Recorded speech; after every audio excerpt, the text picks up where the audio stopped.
And that's why you have Horus depicted in ancient Egypt as the hawk-headed god.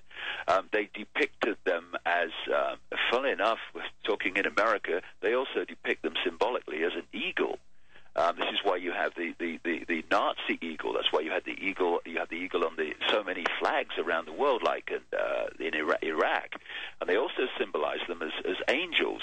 You know, the fallen angels in the Bible. That's what it's talking about. And these other texts around the world, various religions and cultures, they talk about the same thing. They're as fallen angels. So when in the Bible it talks about the fallen angels interbreeding with the daughters of men, this is how these bloodlines were formed.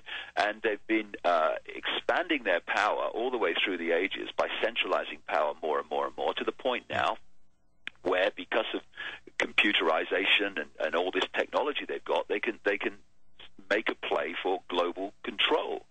And it's a massive story. The rabbit hole's so deep, but once you start to read the codes, oh my God, does the world look different? More people are able to see this today, Dave. We're going to talk a little bit about that in the second hour of the broadcast. But if you're not one of them, literally by blood, and we're seeing, here we have cousin Barry Obama, cousins with Dick Cheney. They literally joke about this during the election, and I just now call them all cousin. Right. If you're not one of the family, so to speak, and keep in mind that that's another term for the mafia, you have to go through this variety, this myriad of complex initiations. You don't pass, you don't enter, and that's how they keep everything in check. Yeah, I mean, you look at the way the Freemasons are set up, or any other secret society, and you've got the way they structure themselves. The massive majority of Freemasons in the world never get higher than the bottom three levels of degree, the so-called blue degrees. And of course, to get to the next level, you have to be invited to that level by the people there. And if you're not acceptable, then you don't get to the next level. And what they do also within organizations like the Freemasons, because you've only got to talk to Freemasons who've broken out of it, is as you go up the different levels, they give you a different version of, quote, the truth.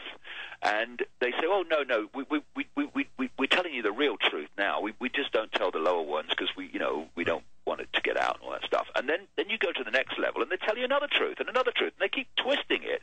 And so you can get to the top of the Freemasons and still not understand exactly what it's all about, because the structure they've got is you've got the secret societies like the Freemasons and the Knights Templar and all these people, although Knights Templar are more elite.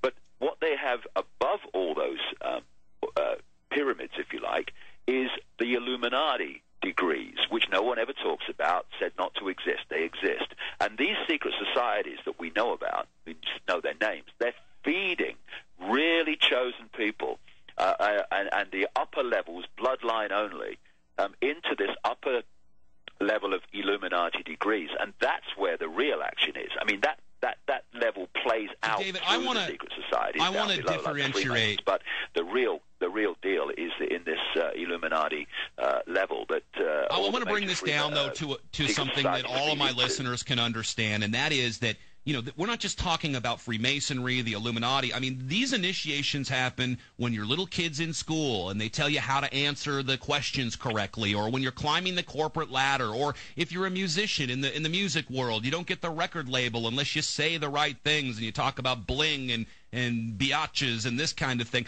I mean, you are constantly being initiated into this cycle in every form of your life. And David, the second you stop responding to these initiations is when you end up like Jack Blood, basically, Well, it's not a bad way to end up, Jack, though, is it really? No, I'm very proud of it, but it makes it hard, They're sifting people out, but at the deeper level, they're sifting people out as if you like gophers and agents and all the rest of it who serve the system.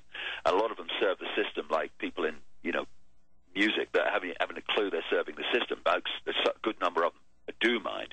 But at the core level, these people are brought up within the families from birth, and they are not only initiated into the knowledge, they are programmed from the earliest ages to see the world in a certain way and to see basically the rest of humanity like cattle, and to not have any empathy with humanity as a whole, because in the same way that most people don't have empathy with cattle.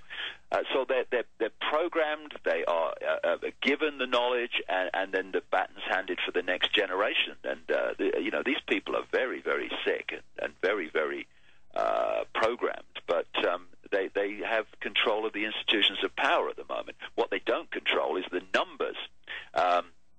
Humanity as a whole outnumber the people in full knowledge of what they're doing by colossal, enormous amounts.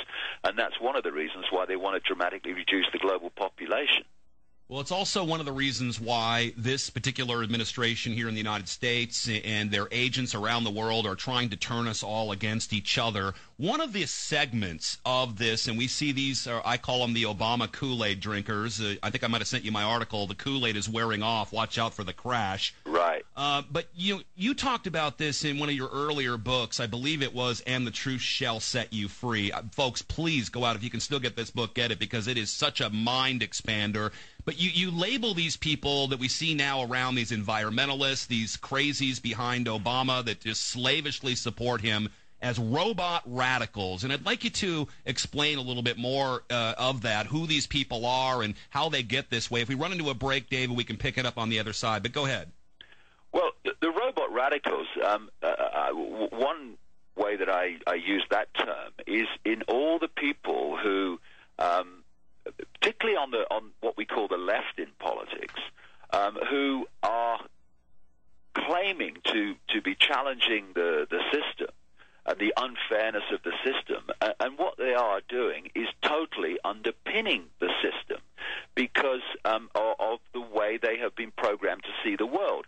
Let's take environmentalists and the whole thing with this nonsense about global warming, which of course they now call climate change because temperatures are falling. Yeah.